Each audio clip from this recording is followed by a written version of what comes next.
Would it have been embarrassing to display a painting like that on the front porch? My daughter-in-law, Macy, who had sold my prize painting on a flea market app without my permission, stated flatly. My mother had done a colored pencil drawing of Gerberus for me from her hospital bed before she died. That drawing was a memento of my late mother. I know, but I can't hang an amateur drawing because it's too shabby, Macy insisted. Do you think you should talk to me like that, even though you were my daughter-in-law? I said boldly, but Macy was unfazed. She drew her arms across her chest and stared at me. Please consider your position. We will be taking care of you in the future, right? It's that deciding line again. So, you're allowed to sell my belongings without my permission. I'm your one and only son's wife. Think about how much we're going to take care of you, Macy retorted. She gave me one more look before walking out the door, her luxury brand shoes clacking. I'd be moving into a new house alone the next day. Macy knew this and sold the painting to harass me. Henry, my son, and Macy, my daughter-in-law, had sold my belongings without my permission before. I was furious but resigned to the fact that I would never get them back. But I'll never forgive her for selling my mother's mementos. Both Macy and Henry, who was always at her disposal, irritated me. I decided to completely cut ties with my son and his wife when I moved into my new house tomorrow. My husband's son and wife can live in this old house. I am Amy, a 50-year-old housewife. For years, I did all of the housework while working part-time at a factory. I looked after my family, which includes my husband, my only son, and as of 3 years ago, my daughter-in-law, Macy. My mother, who raised me as a single mother, died 6 months ago. She left me a large sum of money from her life insurance policy. I took advantage of the opportunity to purchase a small new house and decided to divorce my husband, with whom I had a strained relationship. The day before I moved in, Macy sold my mother's painting without my permission. When I told my husband we were splitting up, he simply said, "Do whatever you want." During our many years as a couple, our relationship had cooled. I believe neither of us did anything wrong and that what happened was unavoidable. My son and his wife, who lived with us, were the ones who were against my leaving. "Who will do the housework if you leave? Aren't you a housewife?" my son asked. "I am a civil servant like Henry, so I am not like you, who only works part-time," I retorted. "It's appalling to hear a mother throw her family out of the house," my son's wife chimed in. They both continued to complain as I was packing. "First and foremost, why are you buying a house now?" my son questioned. "It's the money my mother left me, and it's up to me what I do with it," I replied firmly. "When the insurance money arrives, you should put it to good use for your family. A house where you'll live alone is squandering money," my son's wife added. "She's right. You should have shared grandmother's insurance money with us," my son insisted. Henry's wife was a brand-obsessed woman who never washed a single pair of underwear and was constantly taking dance, yoga, English conversation, and other classes. My son, who was at her beck and call, blamed me all at the same time. This was enough for me. My friend Jane, who lives near my new house, invited me over the night I moved in to join her for dinner. "Thank you very much. I still haven't unpacked anything," I said gratefully. Jane's house is magnificent. She and her husband both love dogs, so they built a house to accommodate a large dog. In fact, 3 Dobermans are currently resting quietly in the living room's corner. While eating the hamburger Jane had prepared for me, I opened up to her about Henry and Macy. "What's the deal with your daughter-in-law? And I'm sorry, but your son is also pitiful," Jane remarked. "Henry used to be a stronger person, but now he's at the mercy of his wife. I'm tired of it," I sighed, feeling a sense of frustration. One of the large dogs approached me and nuzzled my feet, as if to console me. It was Hannah, the female of the 3 Dobermans. "Hannah is much gentler than my son. All of our dogs are smart and good," I said, petting her gently. Jane, being so good with dogs, used to be a trainer. Her 3 new dogs, although large and scary in appearance, were really gentle and extremely intelligent. They would never attack anyone, but they would bark at uninvited guests if Jane instructed them to. "I wish I had a dog as gentle as Hannah is," I remarked. "Why don't you get yourself one? I'll train it for you. Indeed, you're free to do whatever you want as of today in your new house. You begin a new life, isn't that right?" Jane suggested. I thought so too.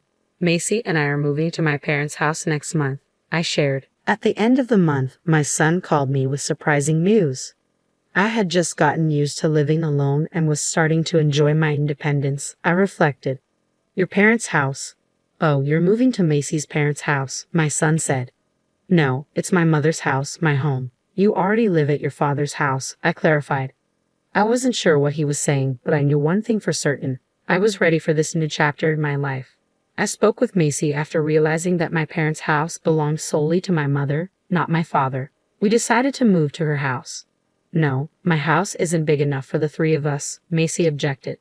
I was adamant about not putting up with Henry and Macy bossing me around and making me do all of the housework. But one of the rooms does have a place to sleep. You can sleep in the living room corner, and we can use that space as our bedroom, Macy suggested. Don't be ridiculous. What are you talking about? You want me to sleep in the living room corner? I could feel my face getting hot with rage. We're coming even if you don't like it. I'll start by shipping you a couple of boxes, Henry interjected. I'm not going to accept them, I retorted. Well then, I'll think of something. Anyway, I'm coming, so please look after me, Henry said abruptly, then hung up the phone. I don't want this. I despise the idea of Henry and Macy bossing me around and forcing me to do all the housework. That is something I will not allow to happen, I declared to Jane the next day as we went to a family restaurant. I wanted her to listen to my story. I'm sorry, but you have the worst son and daughter-in-law, Jane remarked as she sipped her latte. You must not accept it under any circumstances. You must politely say no, she continued.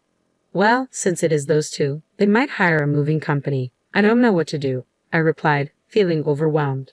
To wash down my pitiful feelings, I took a sip of jasmine tea. I enjoy this tea, but it is quite bitter, I remarked. It is difficult to say no when the movers will come. If we're not careful, we might get into trouble, Jane observed. We have to do something to make them not want to come to my house. I can't stand the way they're acting, I insisted. Well, we could ask my children for help, Jane suggested. What, Hannah and the dogs? I asked, referring to Jane's 3 kids, her 3 beloved Dobermans. My dogs will bark, growl, and act out to some extent on command. I could ask them to scare them away or something. In fact, my son has been afraid of dogs since he was a child, Jane explained. It's difficult to live with a son and his wife who would sell their mother's mementos without permission. So let's come up with something, I agreed. Thank you very much, Jane, I added, feeling a little relieved as a result of our conversation. When I returned home, I discovered that my son and his wife were serious. 2 large cardboard boxes had been stacked in front of the front door. These are Henry's and my possessions. We thought you would refuse the courier, so I brought them. We will move in next month, so please keep them in the house. Macy, I read the note attached to the cardboard box, feeling my shoulders slump in disappointment. With no other option, I brought the box inside, and upon opening it, I discovered numerous personal belongings belonging to Henry and Macy. There were Henry's imported watches and leather jackets, alongside Macy's designer bags, clothes, and shoes. They must have left behind valuable items, which I wouldn't discard without permission. It felt like a dirty move. How little they must think of me to sell off my mother's paintings or leave this luggage without my permission. Jane's voice from the family restaurant came to mind. Well, we could ask my children for help, she had suggested. Since settling in after the move, I occasionally accompanied Jane on dog walks. She often invites me for a change of scenery, being a great friend to have. It means a lot to me. Why don't you sell their belongings? Macy would sell them on her own, wouldn't she? Jane proposed. Yes, even the memento my mother painted, I'd replied as Moon, a male dog, looked at me from the end of the leash I was holding. By the way, why do your son and his wife want to live with you? They're both government employees and have money, so why don't they just live together? Jane inquired. They don't like doing housework, especially Macy because she's always learning, going out to play, or watching fashion and makeup videos. So, you've been doing all the housework by yourself, I confirmed. Yes, my husband never did it, and Henry works overtime and travels a lot, and Macy is the same way, I explained, recalling the conversation between my son and his wife on the day. I made the announcement of my departure from our home met with immediate concern about who would handle the housework. If you leave the house, who will do the housework? Henry asked. Well, you can, I replied. No, obviously not. I want your mother to do it. Jane sighed in disgust upon hearing this. It wasn't until a week later that I received several phone calls from Macy, who had been persistently trying to reach me.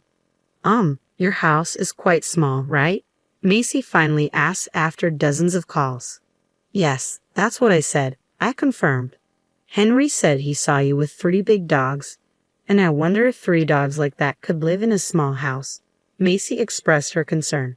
Her fear of dogs struck me then. There are people all over the world who are terrified of dogs.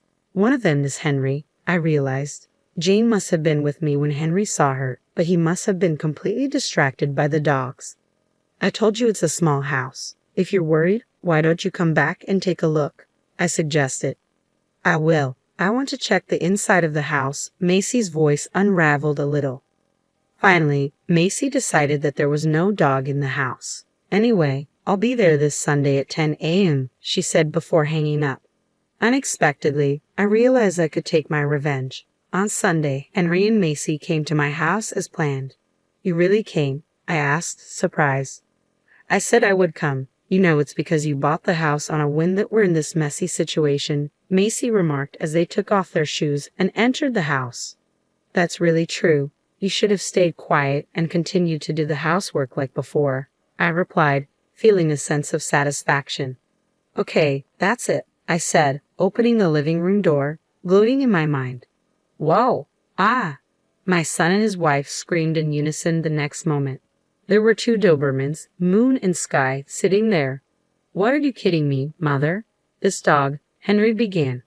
These are my dogs. Aren't they cute? Jane, the dog trainer, interrupted, standing up from the sofa and smiling at me. Jane found them for me. They are so cute because they are well trained. Moon, Sky, how do you say hello to our guests? The dogs barked at the same time. Macy said, "Oh no," and sat down with her head in her hands. Is she that bad with dogs? I wondered. Oh, they are so cute, Henry exclaimed. Don't worry, Moon, Sky, play with them, Jane encouraged. At the sound of her voice, the 2 dogs ran over to Henry and Macy respectively. They raised their paws, wagging their tails as if to say, let's play. Stop. Oh no, I'm scared, Macy exclaimed, shaking her head and beginning to wriggle as Moon invited her to play. But Macy didn't understand. I'm scared of dogs, Macy exclaimed, her fear evident as she burst into tears, snot running out of her nose. Oh dear, if you're going to live in my house, you'll have to get along with these kids too. Make them stop, I insisted. Macy's breakdown ruined the makeup she had studied on YouTube and was so proud of. Her mascara was running, and the smudged eyeshadow spread to her cheeks. With this tear-streaked face, she looked like she was about to take the train home. Hey Mom, do something about it, Henry pleaded. Meanwhile, Henry, who had been jostled by the much larger Sky, fell on his backside and began to scoot away. Sky, thinking he was playing, happily jumped on Henry. No, stop it. The dog is too big and scary, Henry cried out. I suddenly looked at Henry's jeans and saw that the color of his crotch had darkened a bit. He was so afraid of the dog that he had peed himself. How pathetic. Moon, Sky, come here. Jane decided it was time to stop and called the dogs. Immediately, the 2 dogs left Henry and Macy and returned to her. Moon, Sky, down, Jane commanded, and with that one word, the dogs lay down at her feet. They really are smart kids, I remarked, feeling proud of my dog's obedience. Until now, even though I've been slaving away at my part-time job and housework, you've never helped me. Besides, when I said I was going to leave, you decided to live on your own. Do you think your mother is stupid? I finally spat out the words I had been holding back as my son and his wife stood up, crying. I left home because I was fed up with you. I am not your housekeeper, I declared firmly. But doesn't that mean you have to? Henry began before I interrupted him. He's a well-trained and smart dog and much gentler than you, I retorted, gesturing towards Moon and Sky, who were calmly lying down. Henry and Macy lacked their usual air of bravado, a husband with a wet crotch and a wife whose makeup was a mess. They made the perfect couple. You also sold off my precious things without my permission. I will never forgive you for selling my mother's painting, I added, looking at Moon and Sky before turning my gaze back to my son and his wife. A house with 2 dogs this big is something we don't want. Henry agreed. That's right, we'll give up moving. So give me back the stuff we left behind the other day, then we'll go home, Macy demanded. They're still in the boxes in the next room. Take it and get out of here, I replied, pointing to the next room. Henry and Macy took a wide turn to avoid the dogs before opening the door. Whoa! They both screamed again and fell on their butts as they saw another Doberman, Hannah, sitting right next to the boxes in the room. Mom, the boxes, please get them, Macy pleaded. I don't want to. You brought them yourself, so take them yourself, I insisted. Peeking into the room, I saw Hannah just sitting there with a calm expression on her face. I can't go near a dog like that, Macy protested. Then give up your stuff, I replied firmly. You mean I should leave it? My bags and Henry's watches are in that box, Macy argued. You also got rid of my precious things without my permission, didn't you? I reminded her. I didn't ask you to leave them behind. I'm telling you, take it with you, I insisted firmly, glaring at Macy. She paused for a moment, perhaps remembering the presence of the dogs, and then lowered her eyes with a sigh. Please, Mother, bring us the boxes, Macy finally relented, her tone softer. You knew how important that painting that she sold off was to me, but you didn't stop her, I reminded her. Well, I'm sorry about that, but, Macy began, but she was interrupted by Jane's arrival. Hannah, how do we greet our guests? Jane asked calmly. Immediately, Hannah sat down and barked loudly. No, stop it, Macy cried out. Hearing Hannah's voice, my son and his wife reached their limit. With his wet jeans and her face covered in smudged makeup, they ran to the front door and got out of the house. After that, I sold all the personal belongings Henry and Macy had left behind to a pawn shop. I discovered that their belongings were of considerable luxury, with Henry's watch having a surprisingly high value and Macy's bag being of a particularly high class. The extravagance of these items left me in a state of dismay. Back at her house, Macy ended up being responsible for all the household chores. My former husband did not like Macy's housework. He constantly complained that the food was bad, the house was dirty, and the laundry was piled up. Macy could no longer go to her lessons because of her housework, and she gained 10 kilograms due to the stress. All of her frustration seemed to be directed at Henry. Mom, I'm at my limit, Macy finally admitted, starting to hit me. She's been fighting with Dad all the time. I want a divorce. One day, Henry called me, his voice exhausted. You chose your own wife, didn't you? You can take care of yourself. Of course, I would not give advice to Henry. I was sick and tired of being involved with that couple. Meanwhile, I bought a female Shiba Inu and asked Jane to train her. She's going to be a great dog. Jane smiled as she patted the head of the puppy I named Rio. Really, it's all thanks to you. I'm sorry for making the dogs play such an unpleasant role. Okay, I replied. When I heard what you said, I was more upset than you were. But from now on, you and Rio can live together peacefully. Yes, from now on, I will enjoy my life and my time, I affirmed, feeling determined as I gently picked up the puppy.